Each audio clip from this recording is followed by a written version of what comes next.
আল্লাহ রাব্বুল আলামিনকে শয়তান ডাক দিয়ে বলল, আল্লাহ আপনার এই নবী, আপনার পয়গম্বর আপনার ইবাদত বন্দেগী করে কেন জানেননি? বলতেছে কেন? একটু মনোযোগ দিয়ে শুনে নিন। বলতেছে কেন ইবাদত করে? আপনি তাকে সম্পদ দিয়েছেন, ধন দৌলত দিয়েছেন, সবকিছু দিয়েছেন, কোনো কিছুর অভাব নাই, তার তো আর টেনশন নাই, যার কারণে সে আপনার ইবাদত বন্দেগী করে।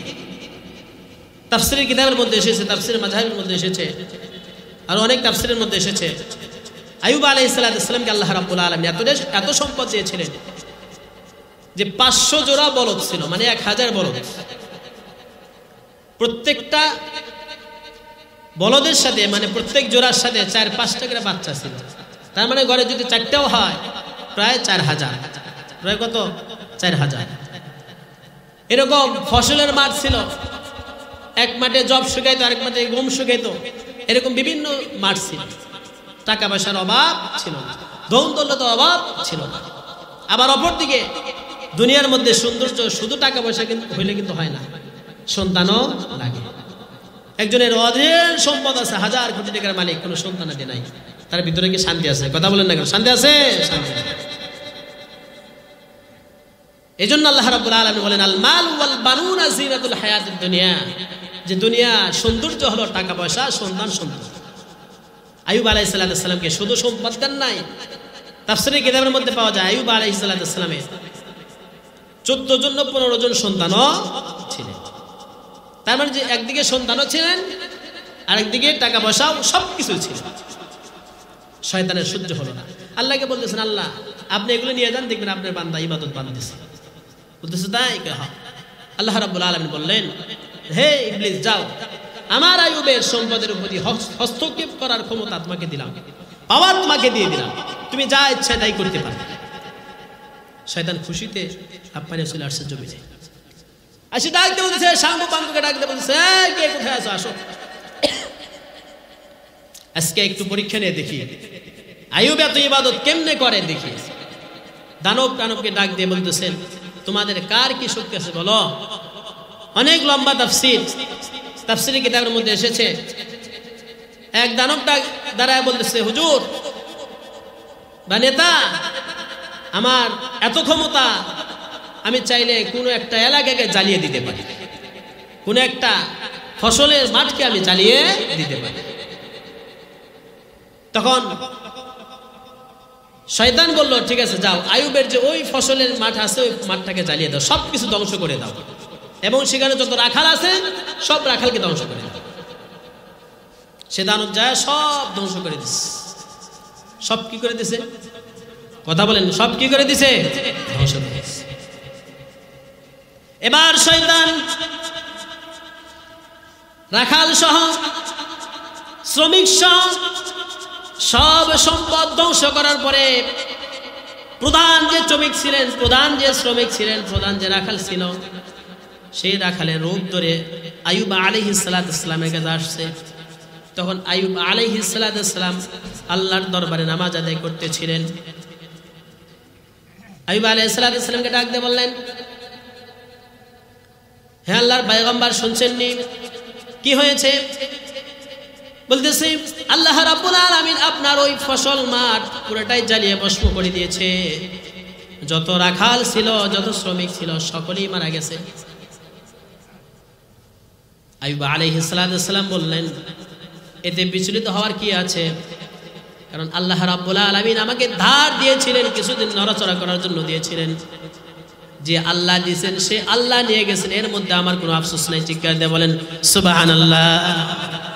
শয়তান দেখে না, ধোঁকা দিয়ে তো কোনো কাজ হলো না, আবার গেছে সাঙ্গু পাঙ্গু ডাক দিয়ে বলতেছে, কার কি শক্তি আছে বলো। এরকম বেড়ার পাল ছিল, বকরির পাল ছিল, তুম্বার পাল ছিল, যত জীবজন্তু ছিল, এক দানব বলতেছে, আমি সব ধ্বংস করে দিতে পারবো।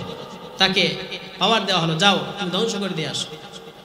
সব কিছুকে ধ্বংস করে দিয়ে রাখালে প্রধান সেজে আবার আইয়ুব আলাইহিস সালামের কাছে ইবলিস আসছে ধোঁকা দেওয়ার জন্য। একটু মনোযোগ সহকারে শুনে, যখন ধোঁকা দিতে আসছে,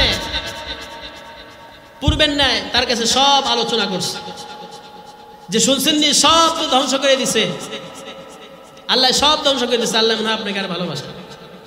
কি বলো তুমি?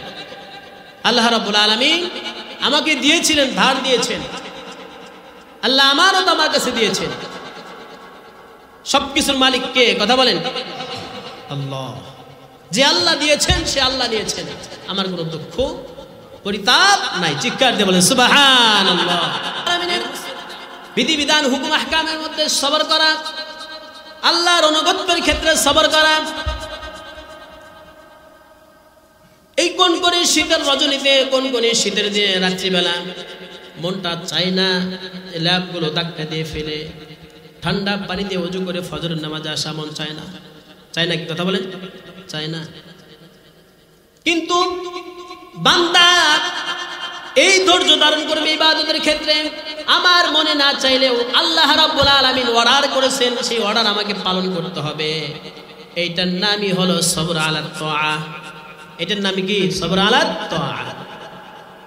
অর্থাৎ নিজের নফসের উপরে নিয়ন্ত্রণ থাকতে হবে। যে কোনো ইবাদত কি মনে চায়? কথা বলেন না, মনে কি চায় করতে হয়। কিছু কিছু সময় যুক্তি দিয়ে অনেকে ইবাদত বাদ দিয়ে থাকে। ইবাদতের ক্ষেত্রে কোনো যুক্তি তর্ক চলে নাকি? কথা বলেন না কেন? আল্লাহ রাব্বুল আলামিন অর্ডার করেছেন, আমাকে পালন করতে হবে। যে কোনো ইবাদত, প্রত্যেকটা ইবাদতের ক্ষেত্রে আল্লাহ রাব্বুল আলামিন নামাজের কথা কেন বললেন? সবরের সাথে সাথে নামাজের কথা কেন বললেন? কারণ নামাজ এমন একটা ইবাদত, এই নামাজ পড়তে বান্দার সবচেয়ে বেশি ধৈর্যের প্রয়োজন। সবচেয়ে বেশি কিসের প্রয়োজন? কথা বলেন ধৈর্যে। এজন্য আল্লাহর হাবিব সাল্লাল্লাহু আলাইহি ওয়াসাল্লাম কোন সময় যদি কোনো পেরেশানির মধ্যে পড়তেন, ইদা হাযাবাহু আমরুন ফাযাআ ইলা সালাম, আল্লাহর হাবিব সাল্লাল্লাহু আলাইহি ওয়াসাল্লাম যখন কোনো পেরেশানির মধ্যে পড়তেন, সাথে সাথে আল্লাহর হাবিব সাল্লাল্লাহু আলাইহি ওয়াসাল্লাম পেরেশানি দূর করার জন্য আল্লাহর দরবারে নামাজে দাঁড়িয়ে যেতেন। বলেন সুবহানাল্লাহ। আর আমরা কি করি? কোনো পেরেশানি থাকলে মসজিদে 7 দিন আসার খবর নাই। এরকম লোক সমাজে আসে না? কথা বলেন না কেন? যে ভাই আসেন না কেন মসজিদে? হুজুর খুব পেরেশানির মধ্যে আছি, কিছু কোয়েন না, নামাজে আসতে পারেন। আহা, আমাদের চিন্তা ধারণা কতটা ভুল। রাসূলুল্লাহ সাল্লাল্লাহু আলাইহি ওয়াসাল্লাম আমাদের শিক্ষা দিলেন, কোন পেরেশানির মধ্যে পড়লে নামাজে দাঁড়িয়ে দাও। কার দরবারে? জোরে বলতে হবে, কার দরবারে? আল্লাহর দরবারে। অথচ আমরা কি করি? পেরেশানি আসলেই, পেরেশানি থাকলেই মসজিদে আসা বন্ধ, নামাজ বন্ধ, জিকির আজকার বন্ধ। তাহলে কি সবর হইল? কথা বলেন না কেন? সবর হইল? এজন্য 1 নাম্বার সবর হলো সবর আলা তাআ। আল্লাহ রাব্বুল আলামিনের আনুগত্য করতে গিয়ে, ইবাদত বন্দি করতে গিয়ে সবর করতে হবে, সবর ধৈর্য ধারণ করতে হবে। সবরের মাধ্যমে আল্লাহ রাব্বুল আলামিনের আনুগত্য করতে হবে। 2 নাম্বার সবর হলো সবর আনিল মাসিয়াহ, গুনাহের ক্ষেত্রে সবর করা। অন্ধকার রজনী নামাজ পড়ে, ঈশা নামাজ পড়ে অনেকে শুয়ে পড়ে অন্ধকার রজনীতে, পৃথিবীর কেউ দেখে না, আমি একা একা শুয়ে শুয়ে রুমের মধ্যে কেউ নাই, মোবাইলের মাধ্যমে গুনার কাজ শুরু করে দিয়েছি। কোনো ভয় নাই, বান্দার ভিতরে কোনো ভয় নাই। নফস চাইছে তাই পাপ কাজ শুরু হয়েছে। নফসের বিরুদ্ধে সবরের মাধ্যমে গুনার কাছ থেকে ফিরে থাকার নাম হলো সবর আনিল মাসিয়া। আমি অফিস আদালতের মধ্যে আছি, এক ভাই আসছে, ঘুষ নিয়ে আসছে, এই কাজটা করে দেন। যখন থেকে আশেপাশে তাকায় দেখি কেউ নাই, সাথে সাথে পকেটের মধ্যে ঢুকে ফেলে। এই ক্ষেত্রে যদি আমি সবর আনিল মাসিয়া করতে পারতাম, তাহলে কিয়ামতের সেই ভয়াবহ দিনে বিনা হিসেবে জান্নাতে যেতে পারতাম। এজন্য প্রত্যেকটা গুনাহের ক্ষেত্রে সবর করতে হবে, সবর করতে হবে। কার কাছে? কথা বলেন আল্লাহ। গুনার কাজ বিভিন্ন সময় গুনার সিচুয়েশন এসে যাবে, কিন্তু বান্দা যখন আল্লাহর ভয়ে গুনাহ থেকে বাঁচবে, সবর আনিল মাসিয়া করবে, আল্লাহ রাব্বুল আলামিন কিয়ামতের সেই ভয়াবহ পরিস্থিতিতে আল্লাহ রাব্বুল আলামিন তাদেরকে বিনা হিসাবে দান করবেন। বলেন না সুবহানাল্লাহ। কিরকম বিনা হিসাবে দান করবেন? আল্লাহ রাব্বুল আলামিন পবিত্র কোরআনুল কারীমের মধ্যে তিনি বলতেছেন, আল্লাহ রাব্বুল আলামিন বলেন, বান্দা যখন সবর করে আমি আল্লাহ রাব্বুল আলামিনের দরবারে আসবে। আল্লাহ রাব্বুল আলামিন পবিত্র কোরআনুল কারীমের মধ্যে সূরা জুমারের 10 নম্বর আয়াত আল্লাহ রাব্বুল আলামিন বলেন, ইন্নামা ইউওয়াফাস সাবিরুনা আজরাহুম বিগাইরি হিসাব।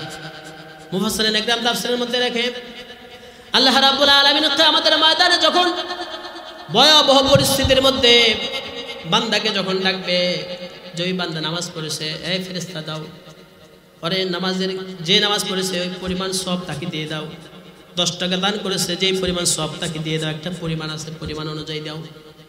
কিন্তু বান্দা যখন এরকম ভাবে যখন সিরিয়াল ধরে দাঁড়ানো থাকবে, আস্তে আস্তে যখন সবরকারী বান্দা যখন আসবে, আল্লাহ রাব্বুল আলামিন বলবেন, হে ফেরেশতারা আমার এই সাবের বান্দাকে এত পরিমাণ দাও যার কোনো হিসাব থাকবে না। বলেন সুবহানাল্লাহ। এইজন্য আল্লাহ রাব্বুল আলামিন বলেন, ইন্নামা ইউওয়াফাস সাবিরুনা আজরাহুম বিগাইরি হিসাব। তাহলে এই বিগাইরি হিসাব যদি চাই, বিনা হিসাবে যদি জান্নাত চাই, বিনা হিসাবে যদি উজরত চাই, সবর করতে হবে কয় কোয়ালিটির কথা বলেন? 3 কোয়ালিটি। একটা হলো সবর আলা তাআত, 2 নম্বর হলো সবর আনিল মাসিয়া। সব গুনার ক্ষেত্রে আমি খেতে গেছি, কেউ নাই, আরেকজনের ক্ষেত থেকে ফসল কিনে আমার বোঝার ভিতরে ঢুকে বাড়ি চলে আসছে, চিন্তা করতেছে কেউ তো দেখে নাই। কেউ না দেখলে দেখেছেন কে? জোরে বলতে হবে, দেখেছেন কে? আল্লাহ। আল্লাহর চোখে ফাঁকি দেওয়া সম্ভব? ফাঁকি দেওয়া সম্ভব? এই জন্য আজকে থেকে আমাদের শিক্ষা গ্রহণ করতে হবে। তার মানে আমার আপনার সবার সাথে চিরন্তন যে দুশ্মন শয়তান আছে না নাই? কথা বলেন, আছে না নাই? শয়তান খালি খোসা এই অন্যায়টা করে, কেউ দেখতেছে না। তখন ধৈর্য ধারণ করতে হবে। কার ভয়ে? আল্লাহ।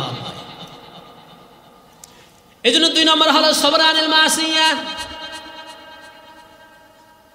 গুনার ক্ষেত্রে সবর করা। 3 নম্বর হলো সবর আলাল বালাই ওয়াল মাসাইব, বালা মুসিবতের ক্ষেত্রে ধৈর্য ধারণ করা। বালা মুসিবতের ক্ষেত্রে ধৈর্য ধারণ করতে হবে। কার কাছে? কথা বলেন, আল্লাহর কাছে। বালা মুসিবত আসলে সব কিছু ভুলে যায়, আল্লাহ ভুলে যায়, আল্লাহর কথাও ভালো লাগে না, ওটা স্মরণেই আসে না। অথচ আল্লাহ রাব্বুল আলামিন বললেন, যখন এই বালা মুসিবত আসবে বান্দা সবর করবে। কার কাছে? কথা বলেন। এই জন্য আল্লাহ রাব্বুল আলামিন সবর কোরআনুল কারীমের মধ্যে একবার নয়, দুইবার নয়, কোরআনুল কারীমের মধ্যে আল্লাহ রাব্বুল আলামিন সবর শব্দটা প্রায় 90 বার আল্লাহ রাব্বুল আলামিন উল্লেখ করেছেন। এই 90 বার উল্লেখ করার মাধ্যমেই বোঝা যায় যে সবর মুমিন বান্দার জন্য কত বড় একটা গুণ, মুমিন বান্দার কত বড় একটা সিফাত হতে পারে সবর। এই জন্য আল্লাহ রাব্বুল আলামিন পবিত্র কোরআনুল কারীমের মধ্যে আগেকার নবী রাসূলদের ঘটনা উল্লেখ করে আল্লাহ রাব্বুল আলামিন জনাবে মুহাম্মদুর রাসূলুল্লাহ সাল্লাল্লাহু আলাইহি ওয়াসাল্লামকে এটাই বোঝাতে চেয়েছেন যে আমার হাবিব, আমার দোস্ত, আপনার উম্মতদেরকে জানিয়ে দেন সবরের পরীক্ষা, ধৈর্যের পরীক্ষা শুধুমাত্র আপনাদের উপরে নিয়েছি। শুধু তাই নয়, এর আগে বহু নবী, বহু মানুষের সবরের পরীক্ষা আমি আল্লাহ রাব্বুল আলামিন নিয়েছি। আল্লাহ রাব্বুল আলামিন সে কথা পবিত্র কোরআনুল কারীমের মধ্যে সূরা আম্বিয়ার মধ্যে আল্লাহ রাব্বুল আলামিন 83 নং আয়াত থেকে আল্লাহ রাব্বুল আলামিন উল্লেখ করলেন, ওয়া আইয়ুবা ইয নাদা রাব্বাহু আন্নী মাসানিয়াদ-দুররু ওয়া আনতা আরহামুর রাহিমিন। আল্লাহ রাব্বুল আলামিন এই সবরের শিক্ষা দিতে গিয়ে, ওয়াজ করতে গিয়ে আল্লাহ রাব্বুল আলামিন নবী রাসূলদের গল্প, কিচ্ছা, কাহিনী আল্লাহ রাব্বুল আলামিন উঠিয়ে দিয়েছে। কেন? যাতে সেইখান থেকে আমরা কি করতে পারি, শিক্ষা গ্রহণ করতে পারি। আল্লাহর একজন পয়গম্বর ছিলেন হযরত আইয়ুব। লম্বা ঘটনা। আল্লাহর পয়গম্বর হযরত আইয়ুব আলাইহিস সালাতু ওয়াস সালাম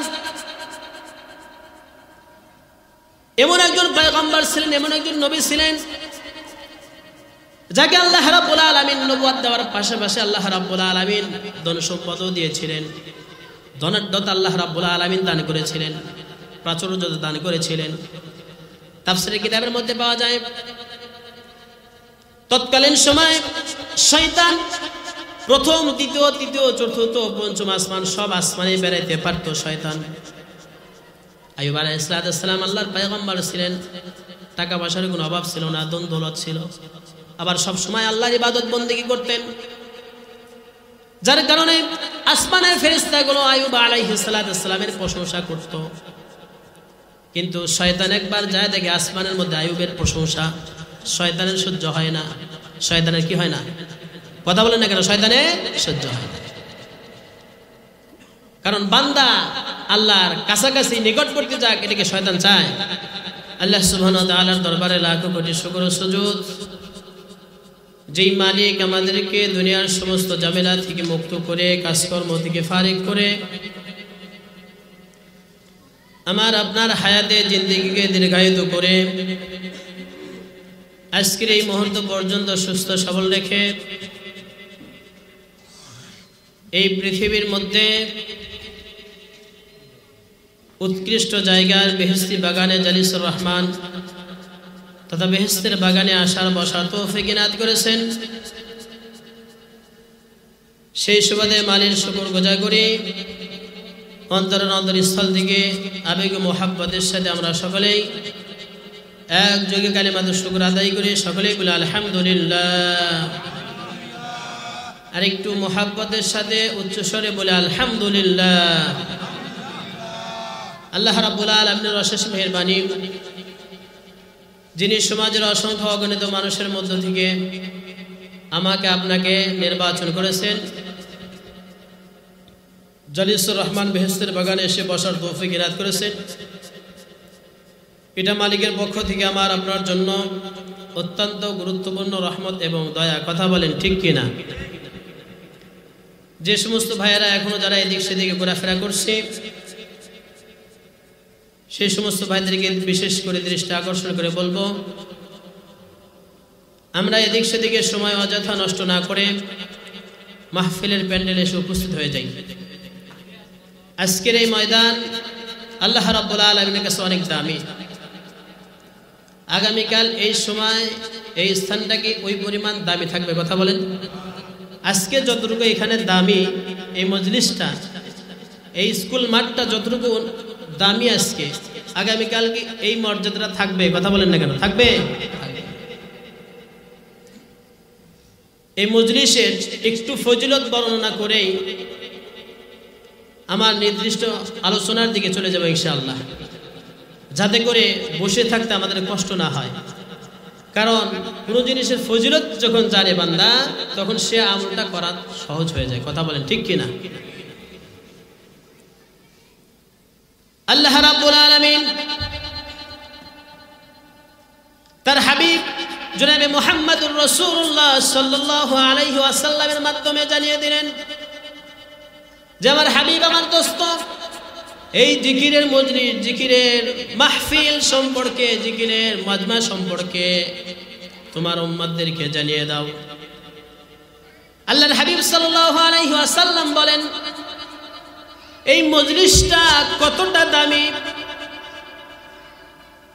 যেখানে আল্লাহ রাব্বুল আলামিনের আলোচনা হয়, জান্নাত জাহান্নামের আলোচনা হয়, সেই মজলিসটাকে আল্লাহ রাব্বুল আলামিনের রহমতে ফেরেশতা বেষ্টন করে নেন। বলেন সুবহানাল্লাহ। শুধু তাই নয়, একজনের উপর একজন ফেরেশতা এরকম উঠতে উঠতে আকাশ পর্যন্ত চলে যায়।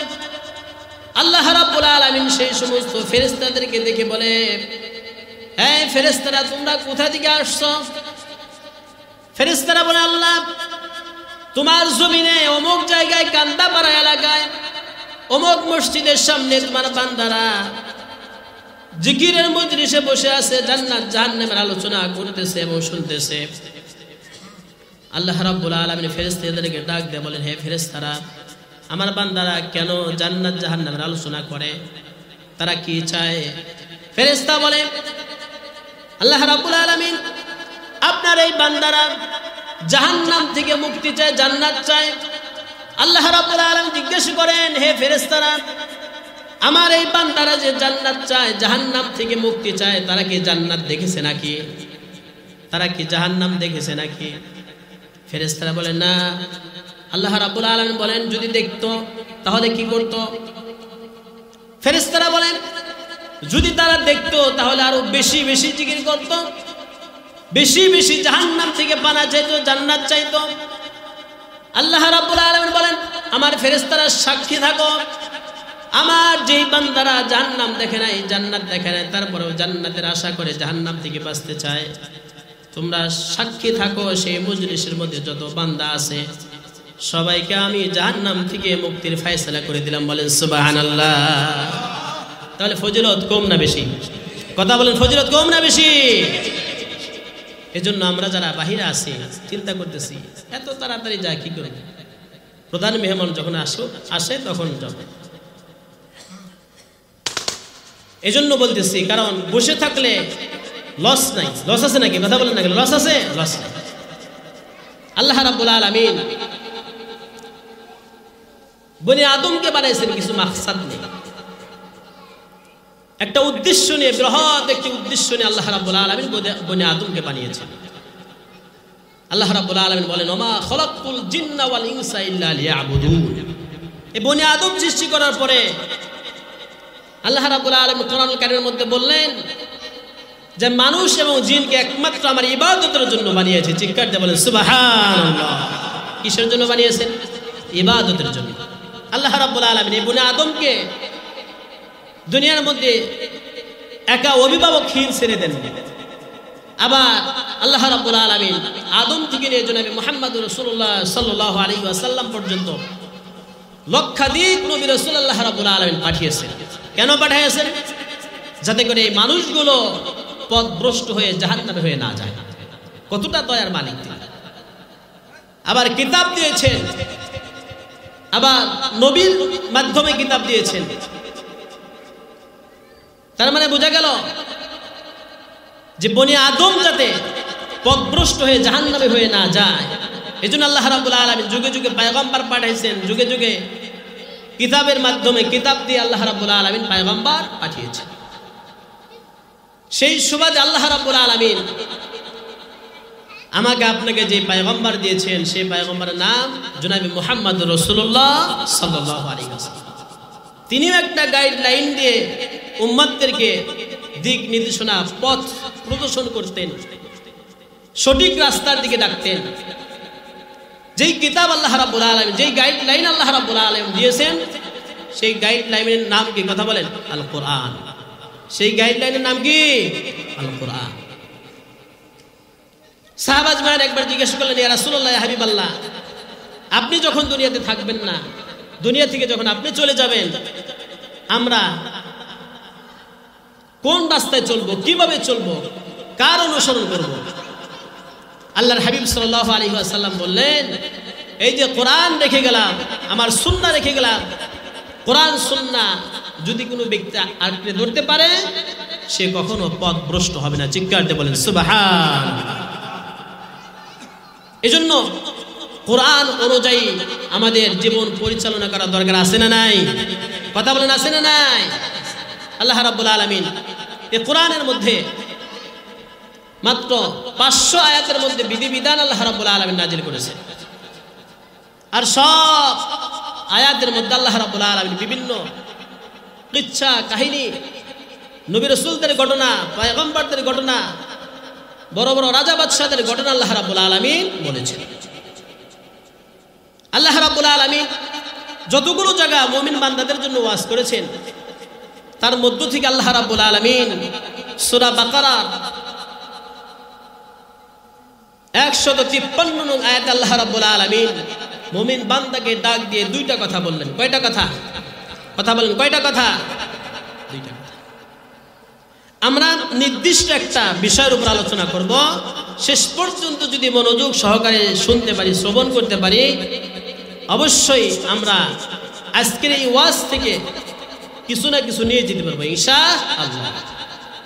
সর্বশেষ যে বিষয় আমি আলোচনা করব এই আয়াতের উপরে, এর যে ফজিলত সেটা হলো আল্লাহ রাব্বুল আলামিন বললেন, আয়াতের মধ্যে যে বিষয় আলোচনা করেছেন এই বিষয় আলোচনা করে আল্লাহ রাব্বুল আলামিন অন্য আয়াতে বলেন যে বান্দাদের ভিতরে যদি এই গুণগুলো থাকে তাহলে বিনা হিসেবে জান্নাত দান করব। সুবহানাল্লাহ।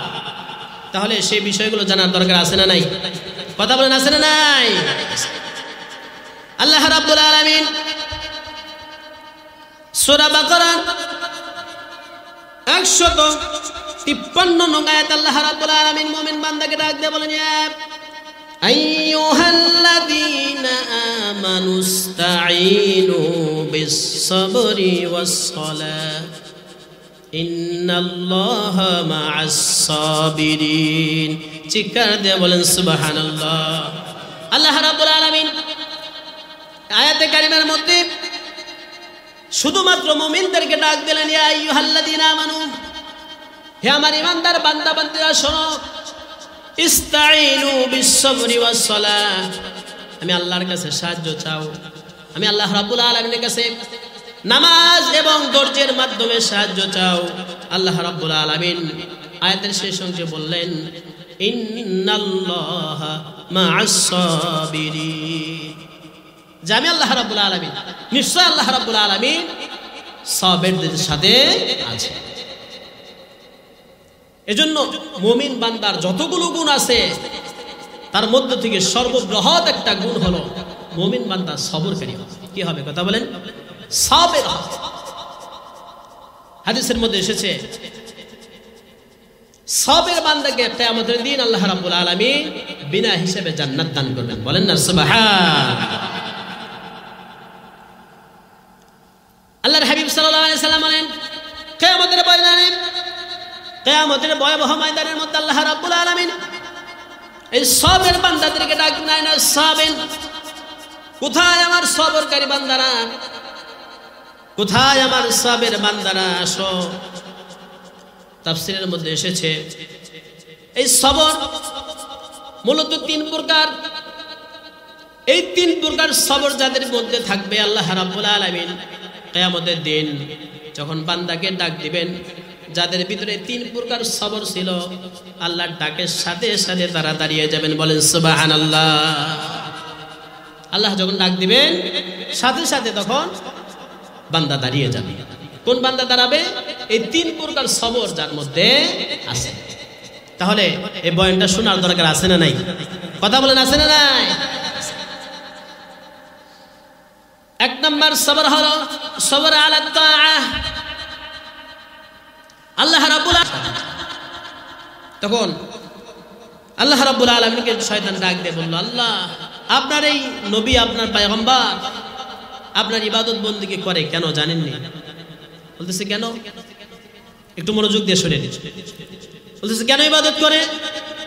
আপনি তাকে সম্পদ দিয়েছেন, ধন দৌলত দিয়েছেন, সবকিছু দিয়েছেন, কোনো কিছুর অভাব নাই, তার তো টেনশন নাই, যার কারণে সে আপনার ইবাদত বন্দেগী করে।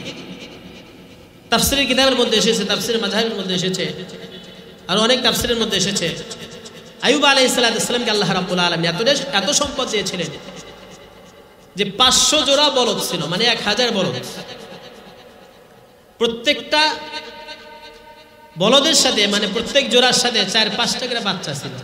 তার মানে ঘরে যদি 4টাও হয় প্রায় 4000, প্রায় কত? 4000।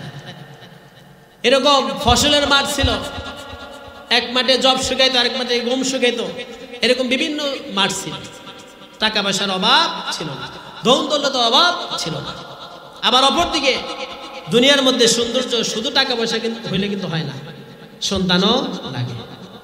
একজনের অধের সম্পদ আছে, 1000 কোটি টাকার মালিক, কোনো সন্তান আদি নাই, তার ভিতরে কি শান্তি আছে? কথা বলেন না কেন? শান্তি আছে? শান্তি। এজন্য আল্লাহ রাব্বুল আলামিন বলেন, আল মাল ওয়াল বানুনা জিনাতুল হায়াতিদ দুনিয়া, যে দুনিয়া সৌন্দর্য হলো টাকা পয়সা, সন্তান, সন্ততি। আইয়ুব আলাইহিস সালামকে শুধু সম্পদ দেন নাই, তাফসীরের কিতাবের মধ্যে পাওয়া যায় আইয়ুব আলাইহিস সালামের 14 জন 15 জন সন্তানও ছিলেন। তার মানে যে একদিকে সন্তানও ছিলেন আর একদিকে টাকা পয়সাও সবকিছু ছিল। শয়তানের সহ্য হলো না, আল্লাহকে বলতেছেন আল্লাহ আপনি এগুলো নিয়ে যান, দেখবেন আপনার বান্দা ইবাদত বাঁধতেছে। বলতেছে তাই? আল্লাহ রাব্বুল আলামিন বললেন হে ইবলিস যাও, আমার আইয়ুবের সম্পদের প্রতি হস্তক্ষেপ করার ক্ষমতা তোমাকে দিলাম, পাওয়ার তোমাকে দিয়ে দিলাম, তুমি যা ইচ্ছা তাই করতে পারো। শয়তান খুশিতে আপনারে চলে আসছে জমিনে, আসি ডাকতে বলতেছে, সাঙ্গু পাঙ্গুকে ডাকতে বলতেছে কে কোথায় আছো আসো, আজকে একটু পরীক্ষা নিয়ে দেখি আইয়ুব এত ইবাদত কেমনে করে দেখি। দানব টানবকে ডাক দিয়ে বলতেছেন তোমাদের কার কি শক্তি আছে বলো। অনেক লম্বা তাফসীরের কিতাবের মধ্যে এসেছে, এক দানবটা দাঁড়ায় বলতেছে হুজুর বা নেতা, আমার এত ক্ষমতা আমি চাইলে কোনো একটা এলাকাকে জ্বালিয়ে দিতে পারি, কোনো একটা ফসলের মাঠকে আমি জ্বালিয়ে দিতে পারি। তখন শয়তান বলল ঠিক আছে যাও, আইয়ুবের যে ওই ফসলের মাঠ আছে ওই মাঠটাকে জ্বালিয়ে দাও, সবকিছু ধ্বংস করে দাও, এবং সেখানে যত রাখাল আছে সব রাখালকে ধ্বংস করে দাও। সে দানব যায় সব ধ্বংস করে দিছে। সব কি করে দিছে? কথা বলেন, সব কি করে দিছে? ধ্বংস করে দিছে। এবার শয়তান রাখাল সহ শ্রমিক সহ সব সম্পদ ধ্বংস করার পরে প্রধান যে শ্রমিক ছিলেন, প্রধান যে শ্রমিক ছিলেন, প্রধান যে রাখাল ছিল, সেই রাখালের রূপ ধরে আইয়ুব আলাইহিস সালামের কাছে আসছে। তখন আইয়ুব আলাইহিস সালাম আল্লাহর দরবারে নামাজ আদায় করতেছিলেন। আইয়ুব আলাইহিস সালামকে ডাক দিয়ে বললেন হে আল্লাহর পয়গম্বর শুনছেননি, কি হয়েছে? বলতেছে আল্লাহ রাব্বুল আলামিন আপনার ওই ফসল মাঠ পুরোটাই জ্বালিয়ে ভস্ম করে দিয়েছে, যত রাখাল ছিল যত শ্রমিক ছিল সকলেই মারা গেছে। আইয়ুব আলাইহিস সালাম বললেন এতে বিচলিত হওয়ার কি আছে, কারণ আল্লাহ রাব্বুল আলামিন আমাকে ধার দিয়েছিলেন, কিছুদিন নড়াচড়া করার জন্য দিয়েছিলেন, যে আল্লাহ দিয়েছেন সে আল্লাহ নিয়ে গেছেন, এর মধ্যে আমার কোনো আফসোস নাই। চিৎকার দিয়ে বলেন সুবহানাল্লাহ। শয়তান দেখে না ধোঁকা দিয়ে তো কোনো কাজ হলো না, আবার গেছে সাঙ্গু পাঙ্গু ডাক দিয়ে বলতেছে কার কি শক্তি আছে বলো। এরকম বেড়ার পাল ছিল, বকরির পাল ছিল, তুম্বার পাল ছিল, যত জীবজন্তু ছিল, এক দানব বলতেছে আমি সব ধ্বংস করে দিতে পারবো। তাকে পাওয়ার দেওয়া হলো, যাও তুমি ধ্বংস করে দিয়ে আসো। সব কিছুকে ধ্বংস করে দিয়ে রাখালে প্রধান সেজে আবার আইয়ুব আলাইহিস সালামের কাছে ইবলিস আসছে ধোঁকা দেওয়ার জন্য। একটু মনোযোগ সহকারে শুনে, যখন ধোঁকা দিতে আসছে পূর্বের ন্যায় তার কাছে সব আলোচনা করছে, যে শুনছেন নি সব তো ধ্বংস করে দিছে, আল্লাহ সব ধ্বংস করে দিছে, আল্লাহ মনে হয় আপনাকে আর ভালোবাসে। কি বলো তুমি? আল্লাহ রাব্বুল আলামিন আমাকে দিয়েছিলেন, ধার দিয়েছেন, আল্লাহ আমারও তো আমার কাছে দিয়েছেন। সবকিছুর মালিক কে? কথা বলেন আল্লাহ। যে আল্লাহ দিয়েছেন সে আল্লাহ দিয়েছেন, আমার কোনো দুঃখ পরিতাপ নাই। চিৎকার দিয়ে বলেন সুবহানাল্লাহ। এই অবস্থা যদি আমাদের হতো কি বলতাম আমরা? যে আল্লাহকে আর কাউরে চোখে দেখে না, আমাকেই দেখে। কত নামাজ পড়ি, কত ইবাদত করি, ওই অমুকে যে নামাজ পড়ে না এক ওয়াক্ত, তার তো কিছু হয় না। এরকম আছে না নাই? কথা বলেন না, আছে না নাই? যে ওই অমুকে এক ওয়াক্ত নামাজও পড়ে না, তার তো কিছু হয় না, আমি 5 ওয়াক্ত নামাজ পড়ি, আল্লাহ কি খেলে আমারই দেখে? এ কথা বলার লোক সমাজ আছে না নাই? কথা বলেন আছে না নাই? কম না বেশি? বেশি। কেন বলে? আমাদের ধৈর্য নাই। কি নাই?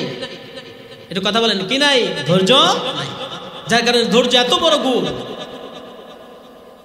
আইয়ুব আলাইহিস সালাম বলতেছেন আল্লাহর জিনিস আল্লাহ দিয়ে গেছে, আমার কোনো আফসোস নাই। শয়তান দেখে কোনোভাবেই তো পারা যায় না, কোনোভাবেই পারা যায় না। এবার আল্লাহর কাছে আবার গেছে, আল্লাহকে বলতেছে আল্লাহ আপনার পয়গম্বর কেন ইবাদত করে জানেন? কেন? যে সবকিছু ধ্বংস করছে কিন্তু সন্তানাদি আছে, জানে যে আমার সন্তানাদি আছে, তারা কামাই জামাই করলে আবার আল্লাহ দিবেন, যার কারণে ইবাদত করতেছে। তাহলে এখন কি চাস? তার সন্তানকেও আমি হত্যা করবো, এই ক্ষমতা আমারে দেন। আল্লাহ রাব্বুল আলামিন বললেন যাও, দিয়ে দিলাম। শয়তান এবার আসমান থেকে দ্রুত গতিতে জমিনে আসলো, সাঙ্গ পাঙ্গদেরকে ডাক দিয়ে বলল, আইয়ুব আলাইহিস সালামের যে সন্তানাদি আছে তাদেরকে কে হত্যা করবে? কেউ রাজি হয় না। শয়তান এবার নিজেই তার জিম্মাদারি নিল। আইয়ুব আলাইহিস সালামের অট্টালিকা ছিল, অট্টালিকার মধ্যে সন্তানাদি ছিলেন। এত জোরে যা ঝাঁকুনি দিল, এক দেওয়ালের উপর আর এক দেওয়াল পরে উপর দিকে ছাদগুলো ভেঙ্গে নিচে পড়ে সন্তানগুলো বিবস্ত্র অবস্থায় মৃত্যুবরণ করে, মর্মান্তিক অবস্থায় মৃত্যুবরণ করে। তাফসীরের কিতাবের মধ্যে পাওয়া যায় কোন সন্তান আদি এই ভয়াবহতার কারণে এতটাই ভয়াবহভাবে মৃত্যুবরণ করেছেন, ঘাড় মচকে গেছে, ঘাড় নিচের দিকে, পা উপর দিকে, কল্লাগুলো মাঝে মাঝে ছিটকে দূরে পড়ে গিয়েছে। তাফসীরের কিতাবের মধ্যে পাওয়া যায় সেখানে শয়তানও ছিল। শয়তান এবার আইয়ুব আলাইহিস সালামের কাছে আসছে, প্রধান রক্ষী হিসেবে, দারোয়ান হিসেবে শয়তান আইয়ুব আলাইহিস সালামের কাছে এসে উপস্থিত হয়ে বলতেছে, আল্লাহর পয়গম্বর, আপনি দেখছেন যে আপনার সন্তানদের কি অবস্থা হয়েছিল? আপনি যদি আপনার সন্তানদের এই নিহতর অবস্থাটা আপনি দেখতেন তাহলে আপনি কোনোভাবে সহ্য করতে পারতেন না। যেহেতু আইয়ুব আলাইহিস সালামের সন্তান, মানবীয় গুণ থেকে ভিতরে কষ্ট লাগাটাই স্বাভাবিক।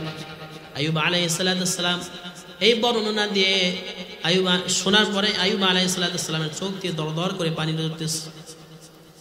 তাফসীরের কিতাবের মধ্যে পাওয়া যায় শয়তান যখন এই বর্ণনা দিচ্ছিল, শয়তানের চেহারার মধ্যে ক্ষত বিক্ষত ছাপ দেখা যাচ্ছিল, রক্ত দেখা যাচ্ছিল। আইয়ুব আলাইহিস সালাম অন্তরে ব্যথা পাওয়ার কারণে এক পর্যায়ে বলে উঠলেন, আল্লাহ, আমার মা যদি আমাকে প্রসবই না করত তাহলে এই দিন আমাকে দেখতে হতো না। এই কথা বলার সাথে সাথে শয়তান দ্রুত গতিতে আল্লাহর দরবারে চলে যাচ্ছে যে এখন তো আইয়ুব ধৈর্যহারা হয়েছে। কিন্তু আইয়ুব আলাইহিস সালাম যেহেতু আল্লাহর পয়গম্বর ছিলেন, এতটুকু কথা তিনি আল্লাহ রাব্বুল আলামিন বলার কারণে আল্লাহ রাব্বুল আলামিনের কাছে তওবা করে ফেলেছেন। সাথে সাথে এই তওবা যখন আইয়ুব আলাইহিস সালাম করলেন, ফেরেশতারা সাথে সাথে আল্লাহর দরবারে শয়তানের আগেই পৌঁছে দিয়েছেন। বলেন সুবহানাল্লাহ। শয়তান আল্লাহর কাছে যাওয়ার আগেই ফেরেশতারা ইস্তিগফার আল্লাহর কাছে পৌঁছে দিয়েছে। যার কারণে শয়তান যখন আল্লাহর কাছে বললেন, যা দেখেন আমার বন্ধু কথা রিপ্লাই করছে। এবার শয়তান বলতেছে, আল্লাহ, আপনার পয়গম্বর শরীর সুস্থ আছে দেখে এই কারণে ইবাদত করে, আপনি আমাকে ক্ষমতা দেন, আমি যাকে রোগাক্রান্ত করতে পারি, তাহলে দেখবেন আর আপনার কথা সে মুখেও আনবে না। আল্লাহ রাব্বুল আলামিন বললেন, শয়তান যা, শেষ পরীক্ষাটাও তোকে করার সুযোগ আমি করে দিলাম, যা আমার বন্ধু আমার পয়গম্বরের পুরা শরীরের উপর তোর নিয়ন্ত্রণ দিলাম, শুধুমাত্র জিহ্বা কল্পটা ব্যতীত। কয়টা জিনিস ব্যতীত? জিহ্বা আর একটা কি কল্প, এই দুইটা জায়গায় ব্যতীত, দুইটা জিনিস ব্যতীত সব পুরা শরীরের উপরে নিয়ন্ত্রণ আমি দিলাম। তাফসীরের কিতাবের মধ্যে এসেছে আল্লাহ রাব্বুল আলামিন শয়তানকে যখন এই পাওয়ার দিলেন, শয়তান খুশিতে এত দ্রুত গতিতে জমিন আসলো। জমিনে আসার পরে আর কোনো বিলম্ব নয়, সাথে সাথে আইয়ুব আলাইহিস সালামের কাছে চলে গেল। যাওয়ার পরে দেখে আল্লাহর পয়গম্বর আইয়ুব আলাইহিস সালাম জমিনের মধ্যে সিজদারত অবস্থায় আছেন। শয়তান আর দেরি করলো না, নাকের মধ্যে একটা ফু দিয়ে দিল। ফু দেওয়ার সাথে সাথে তাফসীরের কিতাবের মধ্যে পাওয়া যায় আল্লাহর পয়গম্বর আইয়ুব আলাইহিস সালামের শরীরের এতটা জ্বলা শুরু হলো না জানি কোনো ব্যক্তি শরীরের মধ্যে আগুন ধরিয়ে দিয়েছে। সাথে সাথে পুরা শরীরের মধ্যে ফোড়ার মতো উঠে গেল, চুলকানি শুরু হয়ে গেল। আইয়ুব আলাইহিস সালাম হাতের আঙ্গুলি দিয়ে চুলকানো শুরু করলেন। আঙ্গুলি এক পর্যায়ে উঠে গেল, আবার সালার চট দিয়ে চুলকানো শুরু করলেন, তারপরেও কাজ হয় না। এবার আল্লাহর পয়গম্বর আইয়ুব আলাইহিস সালাম এই চারা আছে, চারা মাটির যে চারা আছে, চারার মাধ্যমে চুলকানি শুরু করলেন। একদিন নয়, 2 দিন নয়, এরকম ভাবে এই অবস্থার মধ্যে আইয়ুব আলাইহিস সালাম 18টি বছর পর্যন্ত আইয়ুব আলাইহিস সালাম এই অসুস্থতার মধ্যে রইলেন। সারা শরীরের মধ্যে পোকা ধরে গেল। তারপরেও আইয়ুব আলাইহিস সালাম আল্লাহর কাছে এমন কোনো শব্দ বললেন না যেটা ধৈর্যের বহিঃপ্রকাশ হয়ে যায়। আল্লাহ রাব্বুল আলামিনের কাছে এমন একটি কথাও বললেন না। একটা পর্যায়ে আইয়ুব আলাইহিস সালামের সম্পদ ছিল, সম্পদগুলো হারাইলেন। বকরি পশু ছিল, সবগুলো তিনি হারাইলেন। আইয়ুব আলাইহিস সালামের সন্তান ছিলেন, সন্তানদেরকেও হারাইলেন। 3 জন সাহাবী ছিল, 3 জন সাথী ছিলেন, আইয়ুব আলাইহিস সালামের প্রতি ঈমান এনেছিলেন, তারাও আস্তে করে সরে গেলেন। আত্মীয় স্বজন সরে গেলেন, গ্রামবাসী বাহিরে বের করে দিলেন গ্রামের। শুধুমাত্র আইয়ুব আলাইহিস সালামের একজন স্ত্রী, সেই স্ত্রী আইয়ুব আলাইহিস সালামের দেখাশোনা করতে, সেই স্ত্রী দেখাশোনা করতে। এই পরিস্থিতি, স্ত্রী একবার ডাক দিয়ে বলতেছে, স্বামী গো, আপনার অবস্থা তো বেশি ভালো না, আপনি একটু আল্লাহর কাছে বলেন না, এই অবস্থা থেকে আল্লাহ আপনাকে মুক্তি দিক। আল্লাহর পয়গম্বর আইয়ুব আলাইহিস সালাম বিবিকে জিজ্ঞাসা করলেন, আল্লাহ রাব্বুল আলামিন এই অসুস্থতার আগে কতদিন পর্যন্ত আমাকে সুস্থ রেখেছেন? কোন কোন রাওয়াতে পাওয়া যায় 60 বছর, কোন কোন রাওয়াতে পাওয়া যায় 80 বছর। স্ত্রী বললেন, 80 বছর আল্লাহ সুস্থতা দিয়েছেন। আইয়ুব আলাইহিস সালাম বললেন, আল্লাহ রাব্বুল আলামিন যদি এর মোকাবেলায় যদি 80 বছর পর্যন্ত আমাকে অসুস্থ রাখে, তারপরেও আল্লাহর শুকর আদায় করা শেষ করা যাবে না। বলেন না সুবহানাল্লাহ। কি পরিমাণ ধৈর্য! এই ধৈর্যের কথা আল্লাহ কেন উল্লেখ করলেন? যাতে কিয়ামত পর্যন্ত যত বান্দা আসবে এই গণনা থেকে শিক্ষা গ্রহণ করতে পারে। আল্লাহর পয়গম্বর আইয়ুব আলাইহিস সালাম আল্লাহর কাছে দোয়া করলেন না। এক পর্যায়ে শয়তান যখন নিরাশ হয়ে গেল, চিৎকার করতে লাগলো, কই আসো সাঙ্গ বাঙ্গুরা, কোথায় আসো, সবাই আসো, আল্লাহর এই বান্দাকে তো কোনোভাবে আমি ধোঁকা দিতে পারলাম না, তাহলে কি করা যায়, তোমরা পরামর্শ দাও। এবার শয়তানের সাঙ্গ পাঙ্গ যারা ছিল তারা শয়তানকে বলতেছে, আপনি যখন আদম আলাইহিস সালামকে ধোঁকা দিলেন, কিভাবে তাকে ধোঁকা দিয়েছিলেন? শয়তান বলতেছে, আমি তো আদম আলাইহিস সালামকে ধোঁকা দিতে পারিনি, তার স্ত্রী হাওয়া আলাইহিস সালামকে ধোঁকা দিয়েছিলাম।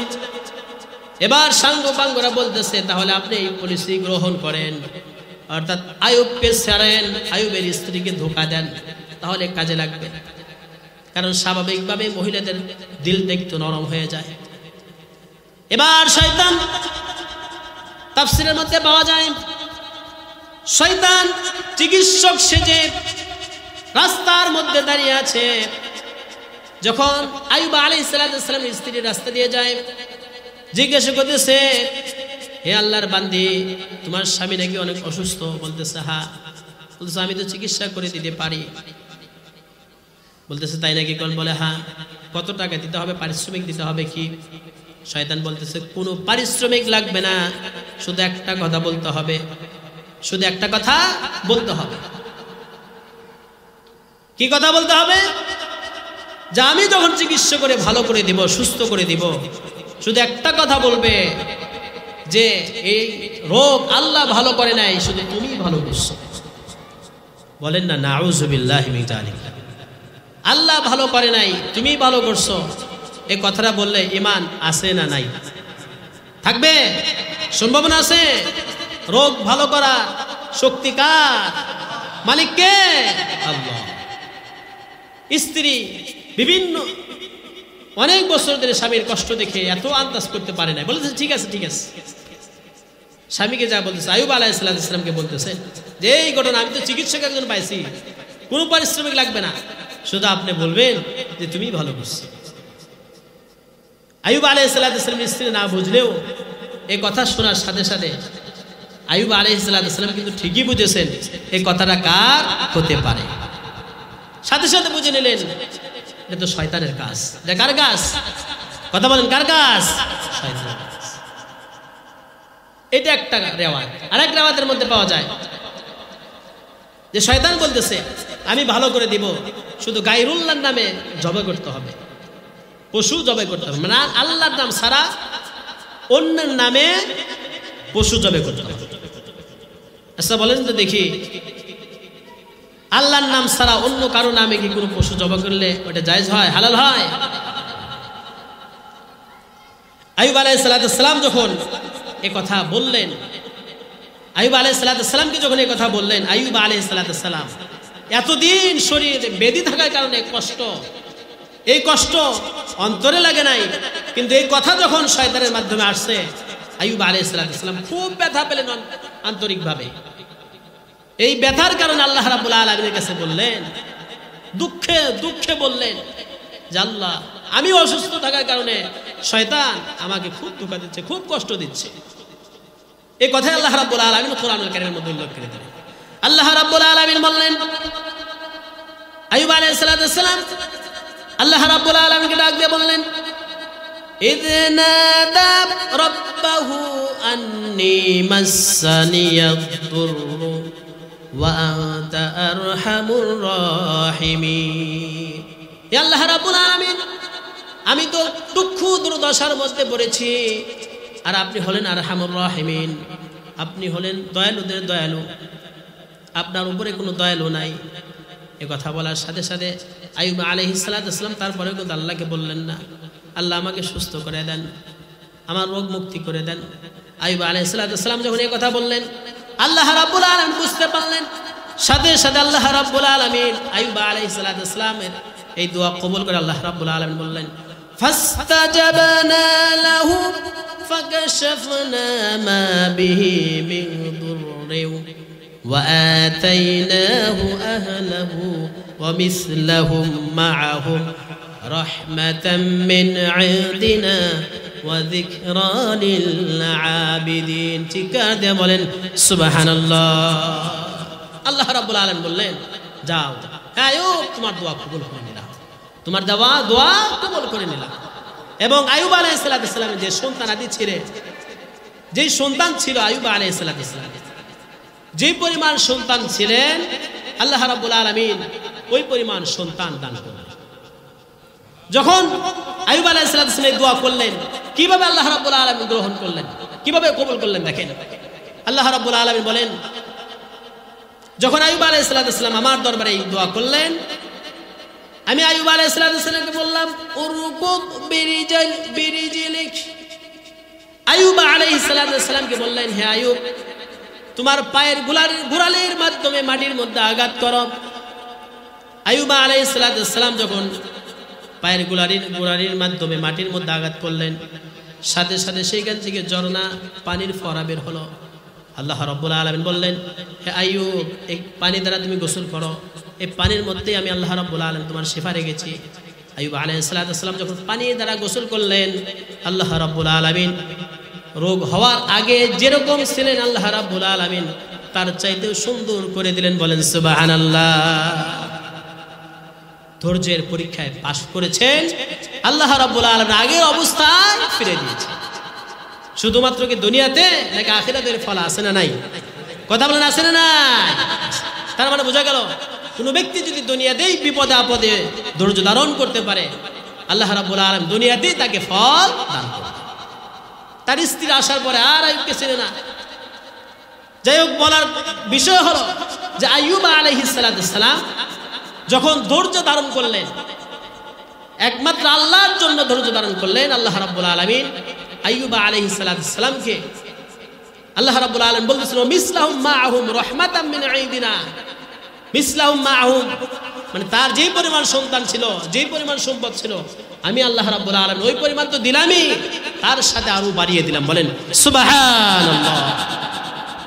আল্লাহ রাব্বুল আলামিন বললেন, আমার হাবিব, আমার দোস্ত, শুধুমাত্র এই আইয়ুবই কিন্তু ধৈর্যের পরীক্ষা দেয় নাই, আরো পয়গম্বর আছেন যারা ধৈর্যের পরীক্ষায় আমি আল্লাহ রাব্বুল আলামিনের কাছে ধৈর্যের পরীক্ষায় পাশ করেছেন।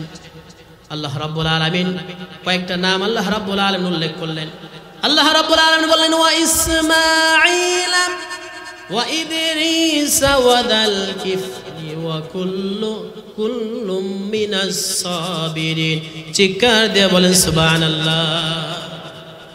শুধুমাত্র আইয়ুব আলাইহিস সালামের কথাই বলেননি, আল্লাহ রাব্বুল আলামিন বললেন ইসমাঈল ওয়া ইদরিস ওয়া দাল কিফলি।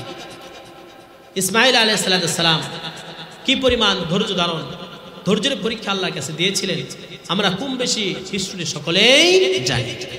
মাত্র 7-8 বছর বয়সে আল্লাহর মন রক্ষার জন্য, আল্লাহ রাব্বুল আলামিনের ওয়ার্ডার পালন করার জন্য বাবার ছুরির নিচে শুইতেও তিনি দ্বিধাবোধ করেননি। আল্লাহ রাব্বুল আলামিন বললেন শুধু ইসমাঈল না, ইদ্রিস আলাইহিস সালাম একজন পয়গম্বর ছিলেন, তিনিও ধৈর্যের পরীক্ষা দিয়েছেন। আবার আদাল কিফিল কথা বললেন, তিনিও একজন পয়গম্বর ছিলেন। আল্লাহ রাব্বুল আলামিন বলেন কুল্লুম মিনাস সাবিরিন, এই যে যাদের নাম বললাম সকলেই ধৈর্য ধারণ করেছে। শুধুমাত্র আপনি ধৈর্যশীলদের অন্তর্ভুক্ত হবেন শুধু এরকমই নয়, আপনার আগে অসংখ্য নবী রাসূল আসছেন যাদের ধৈর্যের পরীক্ষা আমি আল্লাহ রাব্বুল আলামিন নিয়েছিলাম। তাফসীরের মধ্যে পাওয়া যায় জিলকিফিল একজন বুজুর্গ ব্যক্তি ছিলেন, বনি ইসরাইলের একজন পয়গম্বর ছিলেন। একটু মনোযোগ দিই, বনি ইসরাইলের একজন পয়গম্বর ছিলেন যার নাম হলো ইয়াসা। পয়গম্বরের নাম কি? ইয়াসা। আল্লাহর এই পয়গম্বর বয়োবৃদ্ধ হয়ে গেলেন, চিন্তা করলেন আমার এই খিলাফতটা দায়িত্বটা কাকে দেওয়া যায়। আল্লাহ রাব্বুল আলামিন অর্ডার করলেন যে 3টা বিষয় যার মধ্যে থাকবে তাকে তুমি দায়িত্ব দেবে। কয়টা বিষয়? জোরে বলেন কয়টা বিষয়? 3টা বিষয়।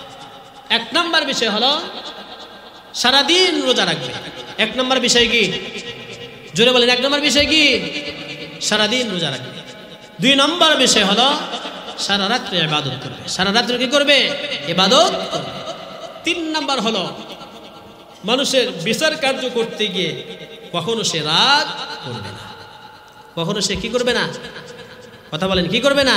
রাগ করবে না। আল্লাহর এই পয়গম্বর ইয়াসা আলাইহিস সালাম এই মজলিসের মধ্যে বয়ান করতেছিলেন আর বলতেছিলেন এই 3টা গুণ যার মধ্যে থাকবে আমার এই খেলাফত তাকে দেওয়া হবে, আমার দায়িত্ব তাকে দেওয়া হবে। কেউ হাত উঠায় না। প্রথম দিনই সেই জিলকিফল এক যুবক তিনি হাত উঠাইলেন। হয়তোবা তাফসীরের মধ্যে পাওয়া যায় জিলকিফল যখন হাত উঠাইলেন ইয়াসা পয়গম্বর বিশ্বাস করতে পারলেন না যিনি দায়িত্ব পালন করতে পারবেন। প্রথম দিন কিছু বললেন না, আবার দ্বিতীয় দিন যখন এই প্রস্তাব পেশ করলেন, তৃতীয় দিনেও কেউ হাত উঠাইল না। সেই একজন ব্যক্তি হাত উঠাইল, একজন ব্যক্তি হাত উঠাইল। ইয়াসা বলতেছেন তোমার ভিতরে কি এই 3টা গুণ আছে? তুমি কি এই 3টা গুণ পালন করতে পারবা? বলতেছেন অবশ্যই আমি পালন করতে পারবো। অলরেডি 3টা গুণ আমার মধ্যে আছে। আমি সারা রাত ইবাদত করি, সারা দিন আমি রোজা রাখি এবং আমার রাগ আমার মধ্যে নাই। আমি রেগে কারোর সাথে কথা বলি না, রেগে কোনো ডিসিশন নেই না। বলতেছে ঠিক আছে দেখা যাবে। এই যখন ইয়াসা যখন জিলকিফলকে দায়িত্ব দিলেন, শয়তানের সহ্য হলো না। শয়তান এবার চিন্তা করতেছে তাহলে জিলকিফলকে একটা পরীক্ষা নেওয়াই যাক। সাঙ্গ পাঙ্গকে ডাক দেয়, বলে কে আসো জিলকিফলকে পথভ্রষ্ট করতে পারবে, এই 3টা বিষয় থেকে তাকে সরিয়ে দিতে পারবে। কোনো সাঙ্গ পাঙ্গ কেউ রাজি হলো না। বলে তাকে আমরা চিনি, কোনোভাবেই তাকে ধোঁকা আমরা দিতে পারবো না।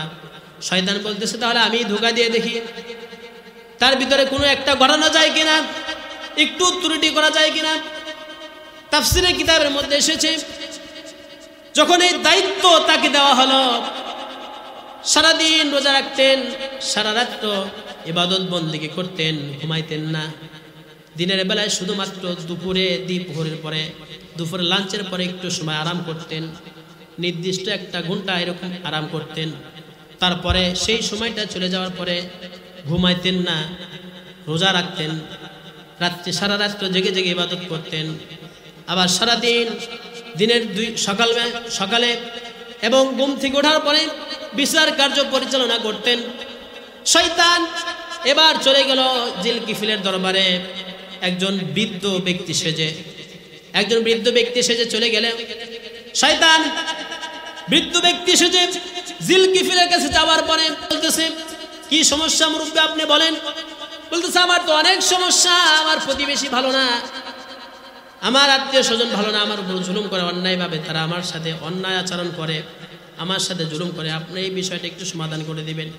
হ্যান তেন এরকম গল্প করতে করতে প্রথম দিন যেই সময় সে আরাম করতেন, বিশ্রাম নিতেন, ঘুমাইতেন, সেই সময়টা পার হয়ে যায়।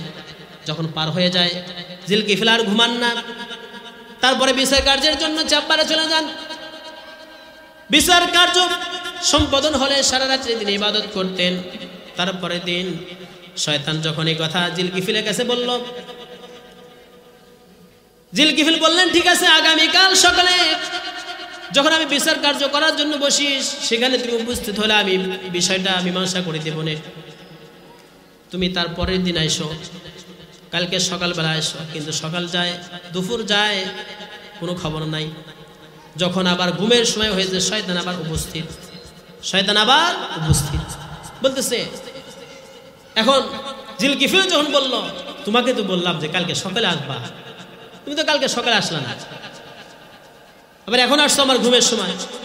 হুজুর, আপনি যখন বিচার কার্য করার জন্য বসছেন, আমার আত্মীয় স্বজন যারা আছে তারা আমাকে বারবার বললো যে কিছু বলিস না, আমরা আর জুলুম করবো না, সবকিছু দিয়ে দিই, যার কারণে আসতে পারি না। আবার যখন আপনি উঠে আসছেন, আবার তারা জুলুম অত্যাচার শুরু করেছে। জিলকিফিল সেই দিনও ঘুমাইতে পারলেন না, ঘুমের সময় শেষ। নানান কথা বলার পরে ঘুমের সময় যখন শেষ যায়, শয়তান আস্তে করে বের হয়ে যায়। শয়তান দ্বিতীয় দিনও শয়তানকে বলল, ঠিক আছে তুমি যাও, কারণ সে তো আসছে মানুষের রূপ ধরে। শয়তান রূপ ধরে আসছে নাকি, কথা বলেন? মানুষের রূপ ধরে আসছে। তার উদ্দেশ্য হলো ঘুমের মধ্যে ব্যাঘাত ঘটাবো, যাতে রাত্রিবেলা ইবাদত করতে না পারে, আর তাকে রাগ উঠাবো, সে যাতে রাগ করে, কারণ রাগ করলেই তো তার এই দায়িত্ব আর সে পাবে। এই জন্য তৃতীয় দিন জিলকিফিল বলতেছে, দারোয়ান যারা ছিলেন তাদেরকে বলতেছেন যে কোনো বৃদ্ধ ব্যক্তি কেউ যদি আসে আমাকে জায়গায় অনেক, আমি অনেক ক্লান্ত, কারণ 2 দিন ধরে ঘুমায় না। একটা নির্দিষ্ট একটা সময় ঘুমাইতো, সেই ঘুমের সময়ও ঘুমাইতে পারে নাই। বলতেছে, কেউ যদি আসে আমাকে জাগিয়ে দিও না, ঢুকতে দিও না। কিন্তু তৃতীয় দিনও সেই বৃদ্ধ এসে হাজির। যখন দারোয়ানরা বাধা দিছে, ভিতরে যাওয়া যাবে না, হুজুর ঘুমাচ্ছেন, বলছে না আমার যেতেই হবে, কোনোভাবেই যাইতে দেয় নাই। এবার শয়তান তো জানালা দিয়ে ভিতরে ঢুকছে, কি দিয়া, কথা বলেন? শয়তানের কি আবার পুরো দরজা লাগে নাকি? ভিতরে ঢোকার পরে আবার সে মানুষ ধরছে, যা ডাক দিছে। উঠার পরে দেখে দরজা বন্ধ, কিন্তু মুরব্বী আমার রুমে কেমনে আসলো? দরজা বন্ধ, সবকিছু বন্ধ, কিন্তু মুরব্বী আমার রুমে আসলো কেমনে? তখন সাথে সাথে বসছে, হে আল্লাহর দুশ্মন, তুমি তো মানুষ নাও, তুমি হলে শয়তান। বলতেছে, হুজুর সালাম, 3টা দিন আপনার ধৈর্যের পরীক্ষা আমি নিলাম, 3 দিন আমি ধৈর্যের পরীক্ষা নিলাম, আপনাকে আমি ঘায়েল করতে পারিনি, ধোঁকা দিতে পারিনি, আপনি পাশ করেছেন। চিৎকার দিয়ে বলেন সুবহানাল্লাহ। এই জন্য আল্লাহ রাব্বুল আলামিন বললেন, ওয়া ইসমাঈল ওয়া ইদরিস ওয়া যাল কিফলি কুল্লুম মিনাস সাবিরিন ওয়া আদখালনাহুম ফি রাহমাতিনা ইন্নাহুম মিনাস সালিহিন। আল্লাহ রাব্বুল আলামিন বললেন, ওয়া আদখালনাহুম ফি রাহমাতিনা, আমার রহমতের মধ্যে তাদেরকে প্রবেশ করাইলাম। তার মানে আল্লাহ রাব্বুল আলামিন, মুফাসসিরিন کرام বলেন, আল্লাহ রাব্বুল আলামিন রহমাতা আদখালনাহুম ফি রাহমাতিনা দ্বারা বুঝাইতেন। আল্লাহ রাব্বুল আলামিন বললেন যে আমি এই বান্দাগুলোর ধৈর্যের পরীক্ষা নেওয়ার পরে আমি আল্লাহ রাব্বুল আলামিন তাদেরকে নবুয়তের মধ্যে মহা সম্পদ দান করলাম। বলেন সুবহানাল্লাহ। ইন্নাহুম মিনাস সালিহিন, এবং তাদেরকে আমি নেককারদের অন্তর্ভুক্ত করে দিলাম। বলেন সুবহানাল্লাহ। আল্লাহ রাব্বুল আলামিন শুধু এই কথাই না, আরেকটা পয়গম্বরের কথা বললেন।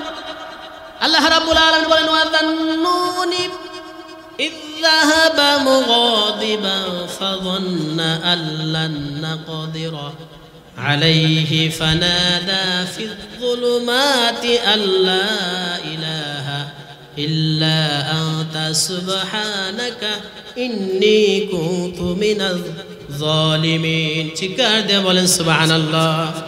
আল্লাহ রাব্বুল আলামিন আরেকজন পয়গম্বরের কথা বললেন, মাসওয়ালা পয়গম্বর অর্থাৎ ইউনুস আলাইহিস সালামের কথা বললেন। আল্লাহর পয়গম্বর ইউনুস আলাইহিস সালাম যখন আল্লাহ রাব্বুল আলামিন নবুয়ত দান করলেন, দীর্ঘদিন কওমের মাঝে তিনি দিন প্রচার করলেন, ইসলাম প্রচার করলেন। এক পর্যায়ে যখন কেউ দাওয়াত গ্রহণ করলেন না, আল্লাহ রাব্বুল আলামিনের কাছে দোয়া করলেন। আল্লাহ রাব্বুল আলামিন তাদের জন্য পানিশমেন্টের ব্যবস্থা করলেন। আল্লাহ রাব্বুল আলামিন বললেন, যাও অমুক দিন অমুক সময় তোমার কওমের উপরে আমি গজব নাজিল করব, তাদেরকে ধ্বংস করে দিব। এই কথা যখন বললেন, ইউনুস আলাইহিস সালাম তার কওমের মাঝে আল্লাহ রাব্বুল আলামিন এই বাণী পৌঁছে দিলেন যে তোমরা তো কেউ আমার কথা শোনো না, দাওয়াত গ্রহণ করো না, এবার আযাবের জন্য তোমরা প্রস্তুত হয়ে থাকো, ধ্বংসের জন্য প্রস্তুত হও। অমুক দিন ওই সময় আল্লাহ রাব্বুল আলামিনের পক্ষ থেকে আযাব আসবে। ইউনুস আলাইহিস সালাম যখন এই কথা বলে, তিনি আল্লাহ রাব্বুল আলামিনের কাছ থেকে অনুমতি ছাড়াই তিনি চলে গেলেন। এদিকে কওমের লোকেরা যখন দেখলেন, তাফসীরের কিতাবের মধ্যে পাওয়া যায় আযাব যখন বর্ষণ হওয়ার কথা ছিল, কিছু কিছু আলামত প্রকাশ পেয়েছিল। যখন কিছু কিছু আলামত প্রকাশ পেল, কওমের সব লোকেরাই চিন্তা করলো ইউনুস তো কখনো মিথ্যা কথা বলে না, হতে পারে আযাব আসতেই পারে। এজন্য ইউনুস আলাইহিস সালামকে অনেক খোঁজাখুঁজি করলেন, কিন্তু পাইলেন না। এবার নিজেরাই নিজেদের বাড়িঘর ছেড়ে মাঠের মধ্যে চলে গেলেন, সন্তানদেরকে আলাদা করে দিলেন। পশু পাখির বেড়া বকরির সন্তানদেরকে অর্থাৎ তাদের বাচ্চাকে আলাদা করে দেওয়ার পরে সকলেই আল্লাহ রাব্বুল আলামিনের দরবারে কান্নাকাটি শুরু করলো। আল্লাহ রাব্বুল আলামিনের কাছে যখন দোয়া করলেন, তওবা করলেন, আল্লাহ রাব্বুল আলামিন তওবা গ্রহণ করে তাদের উপর আযাবকে আল্লাহ রাব্বুল আলামিন মওকুফ করে দিলেন। বলেন সুবহানাল্লাহ। আযাবকে মওকুফ করে দিলেন। ইউনুস আলাইহিস সালাম চিন্তা করলেন যে আল্লাহ রাব্বুল আলামিন তো শাস্তি দেওয়ার কথা ছিল, আযাব দেওয়ার কথা ছিল। পরবর্তীতে খোঁজ নিয়ে যখন দেখলেন যে আসলে শাস্তি আযাব তো হয় নাই, তারা তো অক্ষত অবস্থায় আছে, আল্লাহ তো শাস্তি দেয় নাই তাদেরকে। এবার চিন্তা করতেছে, আমি যে কওমের কাছে যাব, তৎকালীন সময় একটা নিয়ম ছিল, কোনো ব্যক্তি যদি মিথ্যাবাদী সাব্যস্ত হতো তাহলে তাকে হত্যা করা হতো, ইউনুস আলাইহিস সালাম চিন্তা করলেন, এক তো আমার কওমের লোকরা আমাকে মিথ্যাবাদী বলবে, আবার আমাকে হত্যাও করতে পারে। যার কারণে ইউনুস আলাইহিস সালাম তিনি ভিন দেশের দিকে রওনা করলেন। আল্লাহ রাব্বুল আলামিনের ইজাজত ছাড়াই তিনি ভিন দেশের দিকে রওনা করলেন। এটা আল্লাহ রাব্বুল আলামিনের কাছে পছন্দ হলো। এবার ইউনুস আলাইহিস সালাম ভিন দেশে যাওয়ার জন্য নৌকায় উঠলেন। যাত্রীবাহী নৌকার মধ্যে যখন উঠলেন, ইউনুস আলাইহিস সালাম ওঠার পরে সাগরের মাঝপথে যাওয়ার পরে নৌকা ডুবি অবস্থা। তাফসীরের মধ্যে বিভিন্ন রাওয়ায়াত আছে, কোন রাওয়ায়াত আছে যে জ্বরের কবলে পড়লেন, অর্থাৎ একজন ব্যক্তিকে নামিয়ে দিলে নৌকা ডুবা থেকে বেঁচে যায়। এবার চিন্তা করলেন একজন ব্যক্তি কাকে ফেলে দেওয়া যায়, বুঝতে না পারে শেষ মুহূর্তে লটারি দিলেন। কি দিলেন? কথা বলেন। লটারি দিলেন, যে লটারির মাধ্যমে যার নাম উঠবে তাকে নৌকা থেকে ফেলে দেওয়া হবে। প্রথমবার লটারি দিলেন, ইউনুস আলাইহিস সালাম নাম উঠলেন। সকলে ইউনুস আলাইহিস সালাম সম্পর্কে অবগত ছিলেন, তিনি একজন ভালো মানুষ, তাকে নৌকা থেকে ফেলে কেমনে দিই। এই জন্য আবার দ্বিতীয়বার লটারি করলেন। দ্বিতীয়বার যখন লটারি করলেন, তারপরেও ইউনুস আলাইহিস সালামের নাম উঠলেন। এরকম ভাবে তৃতীয়বার দিলেন, তারপরেও ইউনুস আলাইহিস সালামের নামই উঠল। এবার চিন্তা করতেছে, ইউনুস আলাইহিস সালাম চিন্তা করতেছেন আর তো থেকে লাভ নেই। ইউনুস আলাইহিস সালাম নদীর মধ্যে ঝাঁপ দিয়েছে। আল্লাহ রাব্বুল আলামিন গভীর সমুদ্র থেকে একটা মাছকে অর্ডার করলেন, যাও আমার ইউনুসকে গিলে ফেলো, পেটের মধ্যে রাখো, তবে সাবধান, আমার ইউনুস কিন্তু তোমার খাবার না, আমার ইউনুসকে সাময়িক কিছুদিনের জন্য তোমার পেটের মধ্যে কয়েদখানা হিসেবে রেখে দিলাম। আল্লাহর পয়গম্বর ইউনুস আলাইহিস সালাম এই মাছের পেটে থাকা অবস্থায় তাফসীরের কিতাবের মধ্যে পাওয়া যায় একদিন নয়, 2 দিন নয়, ইউনূস আলাইহিস সালাম এই মাছের পেটে দীর্ঘ 40 দিন পর্যন্ত ছিলেন। 40 দিন থাকার পরে ইউনূস আলাইহিস সালাম ধৈর্যহারা হলেন না। আল্লাহ রাব্বুল আলামিনের কাছে দোয়া করলেন। আল্লাহ রাব্বুল আলামিনের কাছে দোয়া করলেন। আল্লাহ রাব্বুল আলামিনের কাছে বললেন, ফানাদা ফিয-যুলুমাতি আল্লা ইলাহা ইল্লা আনতা সুবহানাকা ইন্নী কুনতু মিনাজ জালিমিন। আল্লাহ রাব্বুল আলামিন ডাক দিয়ে বললেন, আল্লাহ লা ইলাহা ইল্লা আনতা সুবহানাকা ইন্নী কুনতু মিনাজ জালিমিন। আল্লাহ, আপনি তো পুত পবিত্র, আপনি ছাড়া কোনো মাবুদ নাই, কোনো ইলাহ নাই। আমি নিজের উপরে নিজে জুলুম করেছি, আপনি আমাকে মাফ করে দেন। আল্লাহ রাব্বুল আলামিন সাথে সাথে দোয়া কবুল করে নিলেন। চিৎকার দিয়ে বলেন সুবহানাল্লাহ। আল্লাহ রাব্বুল আলামিন বলেন, ফাস্তাজাবনা লাহু ওয়া নাজ্জাইনাহু মিনাল গাম ওয়া কাযালিকা নুজিল মুমিনিন। মুফাসসিরিন একরাম বলেন, আজও যদি কোনো ব্যক্তি বিপদে বালা মুসিবতে আল্লাহ রাব্বুল আলামিনের কাছে পানা চায়, আল্লাহ রাব্বুল আলামিনের কাছে চায়, দোয়া করে যখন আল্লাহর কাছে দোয়া করে, আল্লাহ রাব্বুল আলামিন বলেন আজও পর্যন্ত সেই বান্দাকে আল্লাহ রাব্বুল আলামিন বিপদ থেকে বালা মুসিবত থেকে মুক্তি দান করবেন। বলেন সুবহানাল্লাহ। তার মানে বালা মুসিবতে হতাশা হওয়া যাবে না। এই যে বালা মুসিবত, এটা শুধুমাত্র আমাদের উপরে আল্লাহ রাব্বুল আলামিন দেন এরকম। এজন্য আল্লাহ রাব্বুল আলামিন কোরআনুল কারীমের মধ্যে বিভিন্ন সময় বিভিন্ন পয়গম্বরদের ঘটনা উল্লেখ করে আল্লাহ রাব্বুল আলামিন শিক্ষা দিয়েছেন। এজন্য এই যে সবর যদি আমরা করতে পারি তাহলে ফলাফলটা কি হবে? আল্লাহ রাব্বুল আলামিন বললেন, ইন্নামা ইউওয়াফাস সাবিরুনা আজরাহুম বিগাইরি হিসাব। আল্লাহর হাবিব সাল্লাল্লাহু আলাইহি ওয়াসাল্লাম বলেন, কিয়ামতের সেই ভয়াবহ পরিস্থিতির মধ্যে আল্লাহ রাব্বুল আলামিন বান্দাকে ডাক দিবেন, ডাক দিয়ে বলবেন, আইনাস সাবির, হে আমার সবরকারী বান্দারা, কে কোথায় আছো? আইনাস সাবির। তাফসীরের মধ্যে পাওয়া যায় আইনাস সাবির যখন বান্দাকে আল্লাহ রাব্বুল আলামিন ডাক দিবেন, যাদের ভিতরে 3 প্রকারের সবর ছিল, যারা এই 3 প্রকারের সবর করেছেন, কিয়ামতের সেই ভয়াবহ পরিস্থিতির মধ্যে সেই বান্দা দাঁড়িয়ে যাবেন। আল্লাহ রাব্বুল আলামিন বলেন, ইন্নামা ইউওয়াফাস সাবিরুনা আজরাহুম বিগাইরি হিসাব। সেই বান্দারা যখন দাঁড়িয়ে যাবেন, আল্লাহ রাব্বুল আলামিন বলবেন, তোমরা বিনা হিসেবে জান্নাতে প্রবেশ করো। বলেন সুবহানাল্লাহ। সবর করার দরকার আছে না নাই? বালা মুসিবতে সবর করতে হবে কার কাছে? এজন্য সবর হলো 3 প্রকার। কয় প্রকার?